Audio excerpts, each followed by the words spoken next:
features. So wondering if anybody had any questions or follow-up from the last session where we kind of did the intro stuff.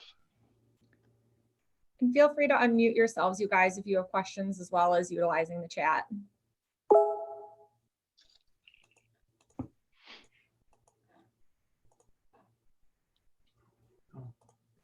Doesn't look like it. Okay. So I just wanted to share. Oh, there it goes.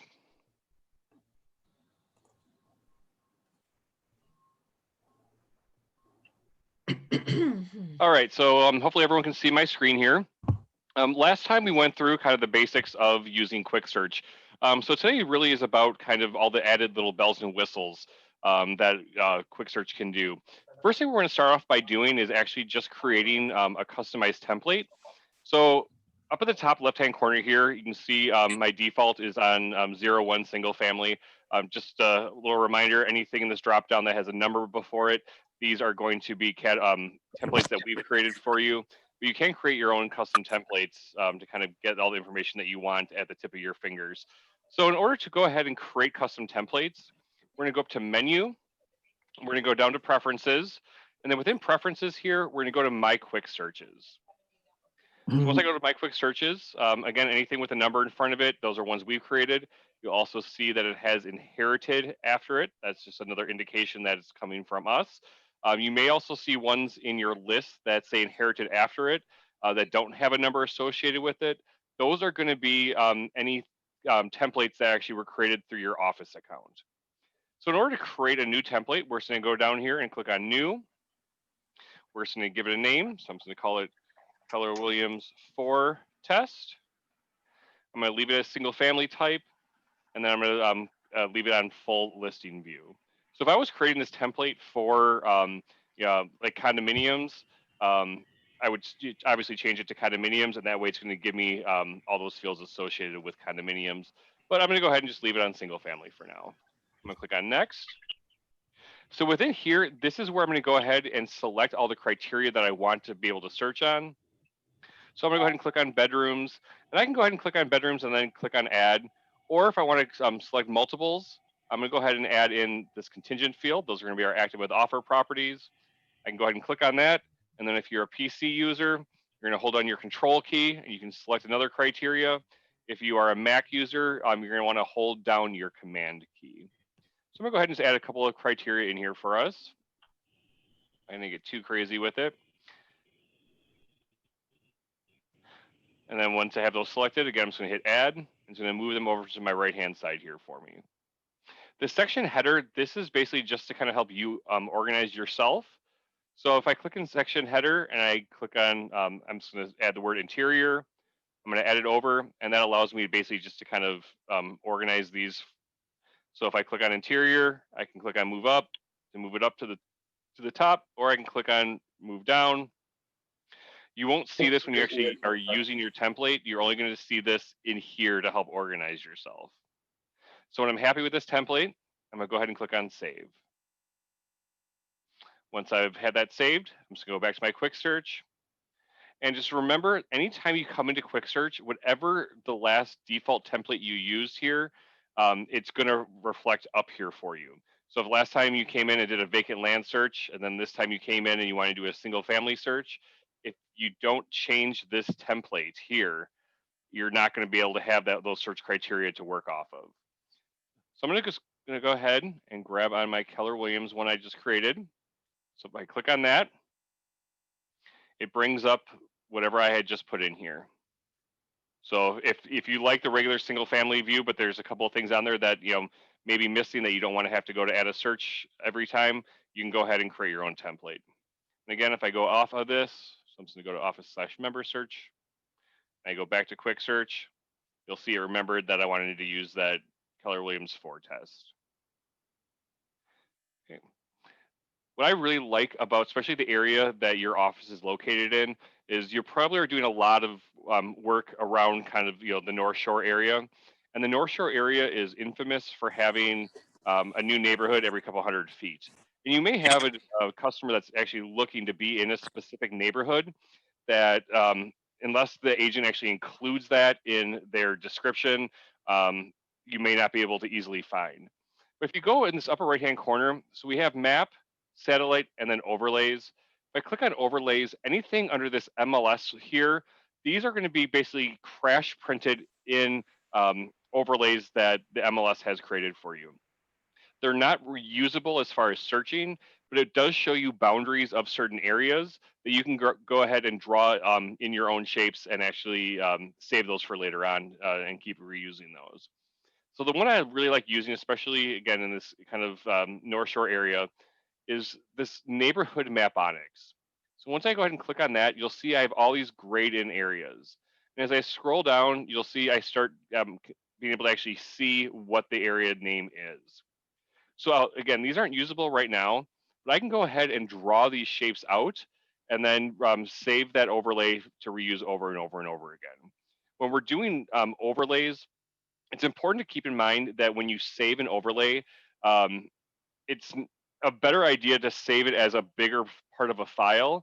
So if I wanted to draw out Washington Heights, which I'll do here in a second, and if I saved Washington Heights as its own overlay file, and then I also saved Washington Park as its own overlay file, I can't use two files at the same time. However, if they're part of the same file, I can pick and choose which part of that file I want to use. I have a file that is Milwaukee area neighborhoods, and it's got about 120 different pieces to it. And the nice thing about creating these overlays is I don't have to go in and draw all these out at one time. I can kind of start piecemealing it together. So I'm going to go ahead and draw out these two different areas, and I'll show you how to save and then reuse these. So in order to draw out our shapes here, again on the bottom, we have our three different drawing tools, the rectangle, the circle, and the polygon. So the polygon is what we're going to use since we can kind of trace around all these different shapes. So I'm going to go ahead and select my polygon. I'm going to click on my starting point.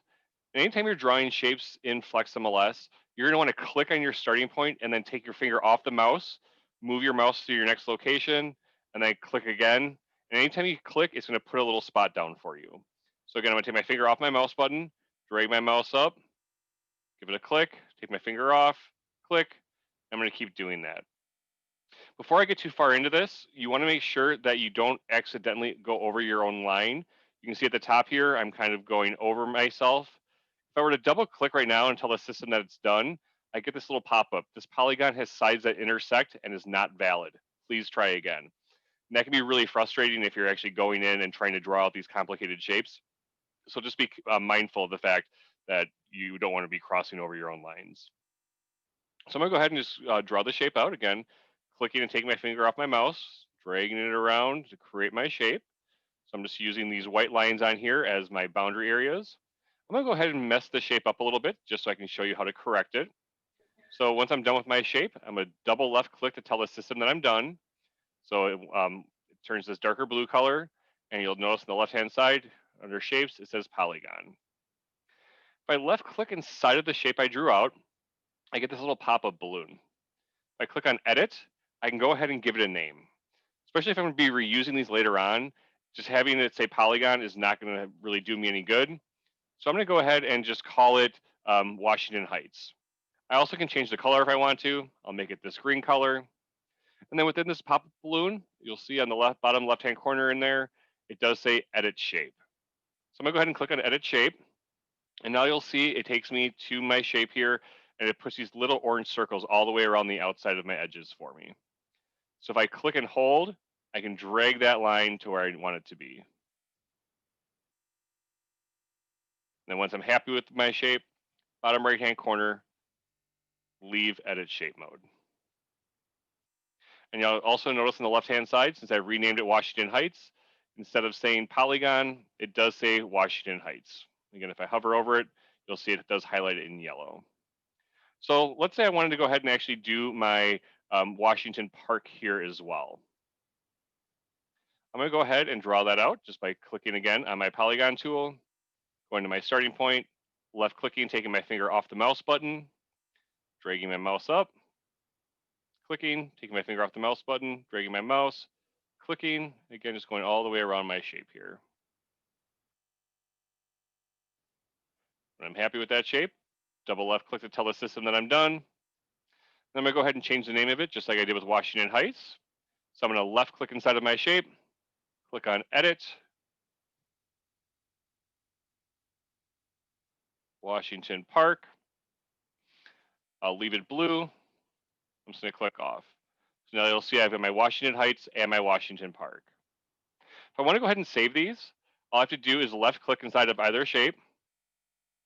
I'm going to go back to edit.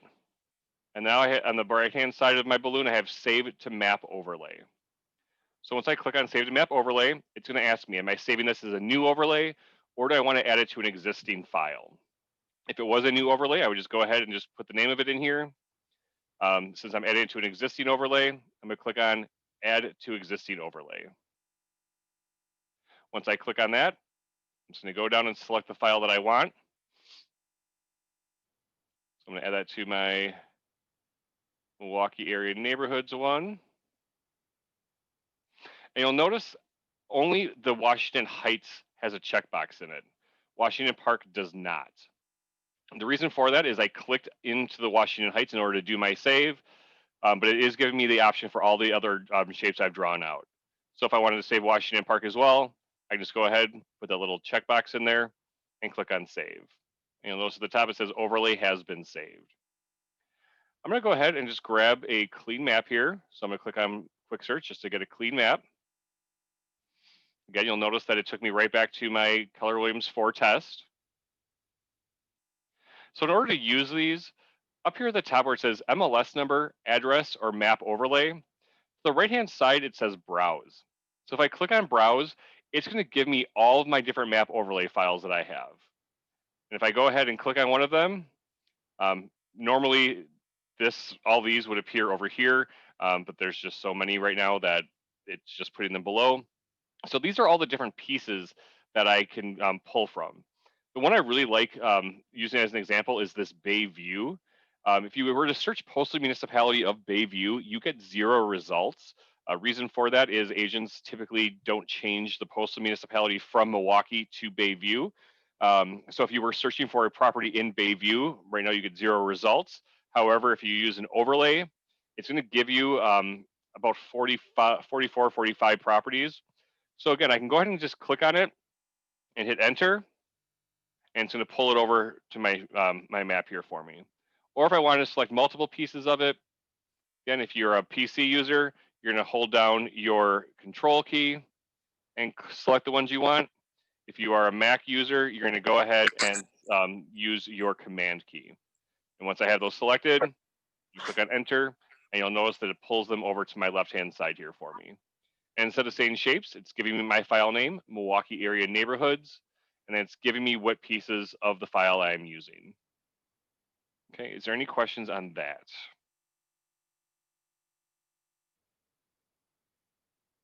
Okay, not hearing any, we'll go on. I'm gonna go ahead and click on quick search just to get myself another clear map here. In the bottom right-hand corner, there's this little red stick pin. What's great about this stick pin is once I click on it, I get this locate address box that pops up. I can put in any address in the state of Wisconsin and it's going to take me there. So I'm just going to go ahead and use my office here, which is 11430 West North Avenue, Milwaukee, Wisconsin. And as long as I put in the municipality and the state, it doesn't make me put in my zip code here. And I'm just going to click on locate. And it's going to put that red stick pin right on top of my subject property for me. And as I zoom in, you'll see it's got to be right here. What's great about this is I can do a radius search directly from here. So if I'm doing a CMA for a customer, and if I'm doing sorry, my phone's ringing. If I'm doing a CMA for a customer and I want to do a radius to get my properties as close to my subject property as I can just go ahead and right from this balloon, click on radius search.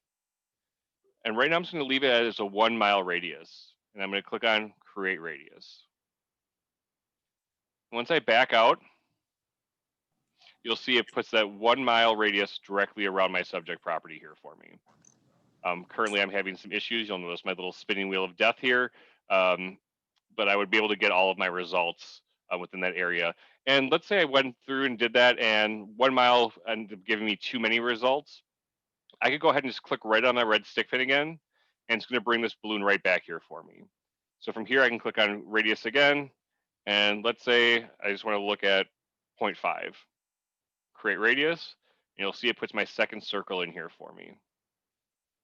Again, if I come over to my left-hand side under shapes and I click on circle, I'm going to go ahead and it's going to highlight in yellow whichever one I'm hovering over. So let's say you get your results and that half mile is the one you want to go with. So I can see right now that this top one that says circle, since the whole thing is highlighted, that's going to be my 1 mile mark.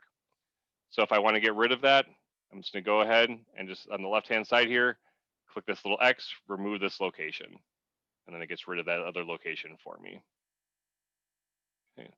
Another great thing that you can use this radius search for is you may end up working with a customer that wants to be within a certain distance of multiple locations. A lot of times we'll see that with if someone's working with like a doctor that may be working in multiple clinics. So the system actually can help you determine what area is going to work best for them. So I'm going to go ahead and click on my stick pin again. I'm going to do my radius search. I'm going to put that to 5 miles. Let me zoom out so you can see that. I'm going to go ahead and get rid of my one circle that has the half mile. I'm going to get rid of that. Then I'm going to go ahead and add in my second location that they need to be within 5 miles of. So I'm going to go back to my right-hand corner here, the locate address. I'm going to go ahead and add my second address in. I'm going to use 6840 North 107th Street, Milwaukee, Wisconsin. Click on my locate. And just like with the other stick pin, I'm going to go ahead and click on my radius search, change that to 5 miles, and create my radius. So we know that any properties that come up in this top circle is going to work for 5 miles within this stick pin, and anything in this bottom circle is going to work for what's in 5 miles of this stick pin. But the only thing that's going to work for both is what's in this intersecting area right here. And actually the system can help you determine that. So we're going to go back to the left-hand side here where it says shapes, and again we have our 2 circles. The default for this is within. If I click on within, it's going to change to intersection. And unfortunately, I'm having some issues right now, so you're not gonna be able to fully see this. So once I change it to intersection, it's just gonna look at the area that is intersecting with the other area. So it's gonna give me just these results right within here. And I can go ahead and save this and set up a subscription email for my customer, and it's gonna look at just what's in that intersecting area. Okay, I'm gonna go ahead and click on quick search again, just to get myself another clean map. Another thing you can do with I'm drawing these shapes out. So let's say, let me go back to my single family template. So let's say I've got a customer that wants to be within Wauwatosa. So I'm just go ahead and type in Wauwatosa, grab it. But let's say they don't want to be along the freeway here. So if I go ahead and select Wauwatosa for my criteria, right now it's looking at my entire area of Wauwatosa. I'm going to click on my polygon shape, and I'm just going to roughly draw out the area along the freeway.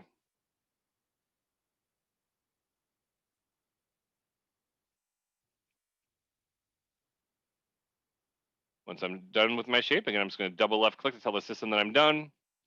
So right now, again, the default is within. And then we saw what happened when I clicked on it once. It went to intersection. If I click on it one more time, it's going to change it to not within. So right now it's looking at the criteria of all of Wauwatosa, but it's also looking at we do not want to be within the shape that I've drawn out. So I've been able to exclude this area from my search results. And again, if I went and then save this and set up a subscription email for my customers, it's going to remember we want all of Wauwatosa except for this area that we're drawing in. Is there any questions on that?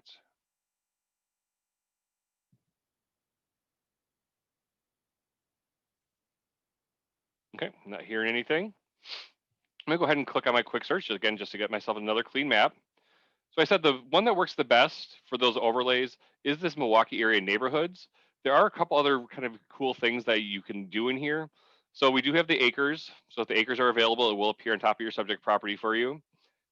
We also do have counties. It just shows you the county boundaries here. But the flood zones can be really useful as well. So here are all the different flood zones. And now that I have the flood zone selected, if I go down to my bottom right-hand corner, there's this little legend. If I click on my color legend, it's going to give me what all these different colors refer to as far as that flood zone goes. I was working with a agent the other day that she said that her property was in a flood zone, but there was no way that was going to be possible. So what we did was we actually used the stick pin, went to that subject property, put on our flood zone map here, and then we changed it from map to satellite view, and it actually allowed us to see where the flood zone intersected.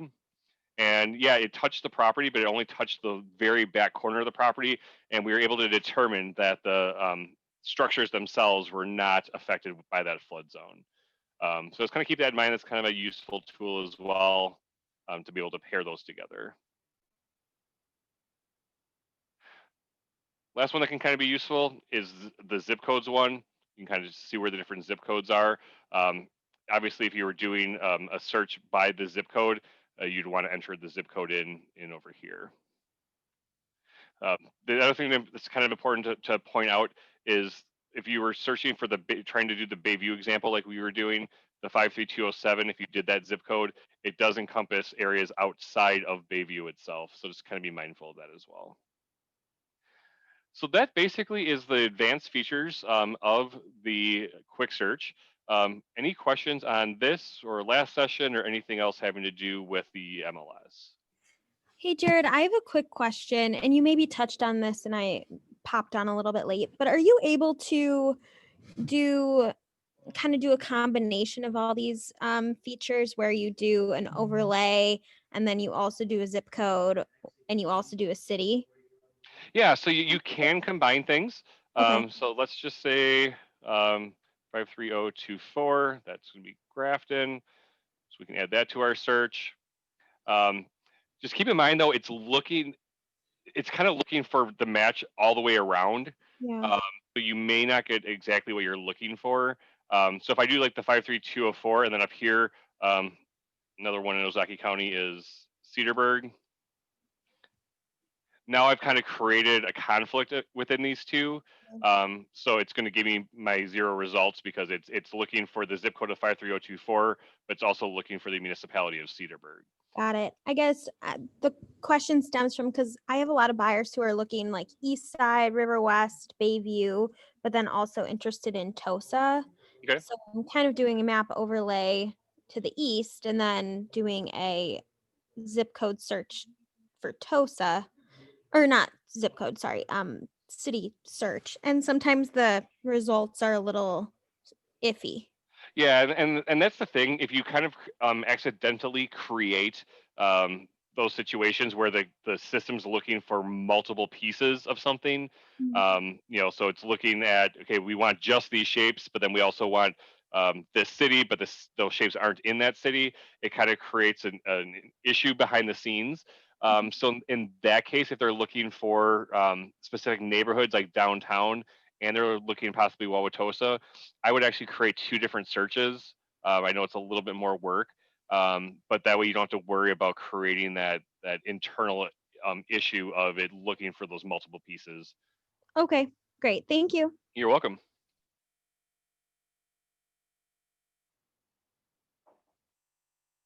Anyone else?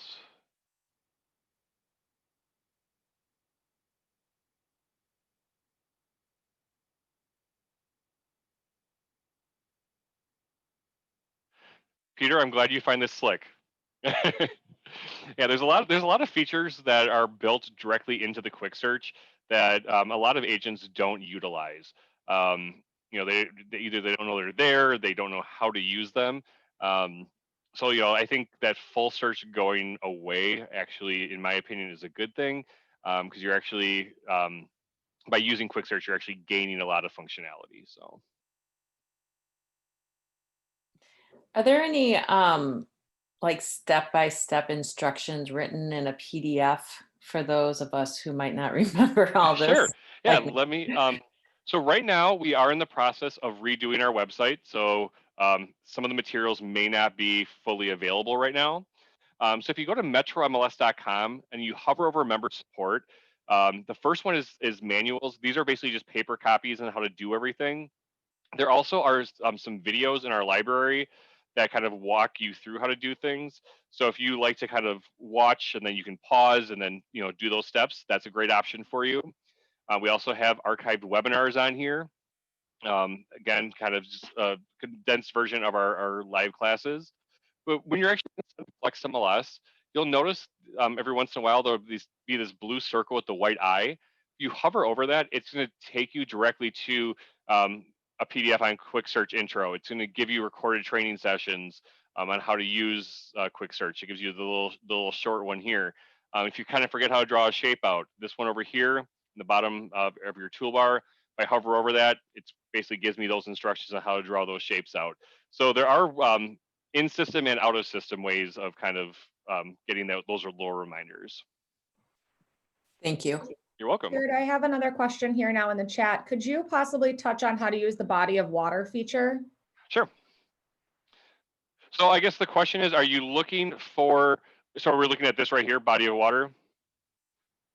Yes. Okay, so this one basically is where you're going to go if you're looking for a specific body of water.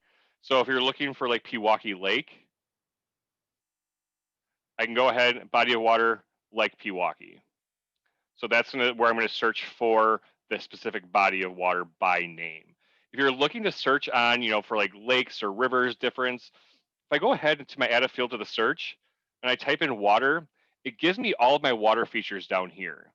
So if I want to add these to the search, I can either go ahead and click on them individually, or I can just go ahead and click directly on top of the group field name. And it's going to add all these down here for me. And then from here, I can go ahead and select whatever features I want. So again, up top here, body of water, specific body of water name. If you're just looking for any type of water on the property, water features, go ahead and add that field to the search and then select what you're looking for.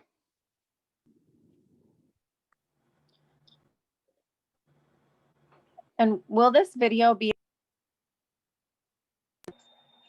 available on YouTube? Yes, absolutely. I'll upload it to our channel. Thank you.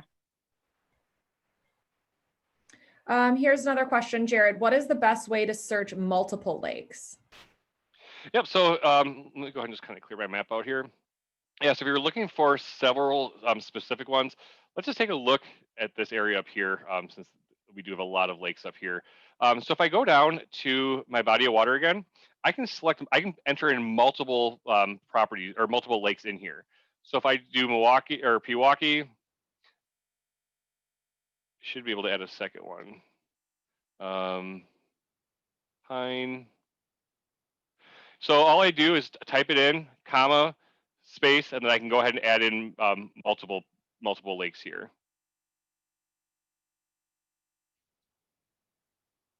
And then when I'm done, I'm just going to hit enter to tell the system that I'm done typing that, and you'll see it kind of just keeps adding in that string for me. Great. Any other questions, you guys? Throw them in the chat or unmute yourselves. Yeah, Mandy, I do have a question, Sharon here. When he did the body of water, he said, just what's the next thing you hit? Yep, so after you type in the body of water name, just hit enter and it'll add it to your search criteria. Okay, I didn't hear the word enter. Thank you. You're welcome. Anything else? No?